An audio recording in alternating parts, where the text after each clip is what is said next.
ঝকঝকে স্নান করে রেডি হয়ে গেলি না, মানে একটু ভালো করেই বলি তো। সকালে ব্লগটা শুরু করে দিয়েছি, মা বেটি ব্রাশ নিয়ে হাতে বেরিয়ে গেছি, ঘষ ঘষাই দাঁত মাজলি আর একটা ড্রিঙ্ক বানাচ্ছি। এটা খালে সারাদিন গ্যাস ট্যাস কিছুই হবে না। আর এদিকে দেখো আমার বেটা ততক্ষণে এনার্জি নিয়ে আর একদম দৌলতে লেগে গেছে।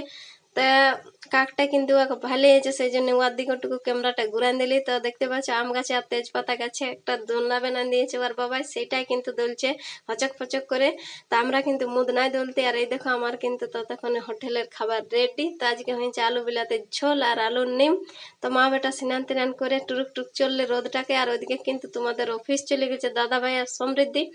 তো এই দেখো কাকটাকে ভালছে, গাছটার উপরে বসে আছে, এমনি করে করে ওকে খাওয়ান দিলি। তো এই ছিল দুপুরে খাওয়া দাওয়ার পরে কিন্তু এই দেখো ফুল টিম নামে গেছে মাঠে আর বাউন্ডারির ওই পারে তোমরা আর এই পারে আমি দেখছি পুরো খেলা জমে উঠেছে। তো ফুটবল খেলা মানে মজার একটা খেলা, আর ধমাধম ধমাধম যার যত রাগ থাকবে বলটার উপরে পিটে দাও, এই হচ্ছে আর কি খেলার নিয়ম। তো দারুণ জমে উঠেছে খেলা। তো এ বলছে আমি সব সময় মারছি, ই বলছে আমি মারবো, ও বলছে আমি মারবো, এমনি করে করে মানে যাই হোক গোটা বিকালটা টুকু এক দেড় ঘন্টা খেলে নিল।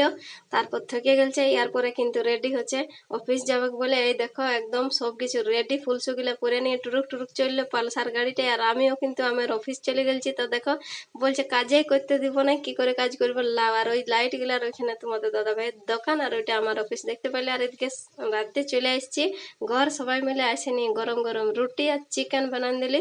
তো তোমরা কে কে খাবে চলে আসো। চিকেনের ঝোল আর গরম গরম রুটি আমার রেডি। ব্লগটা কেমন লাগলো বন্ধুরা জানাবে, সবাই ভালো থাকবে সুস্থ থাকবে, টাটা।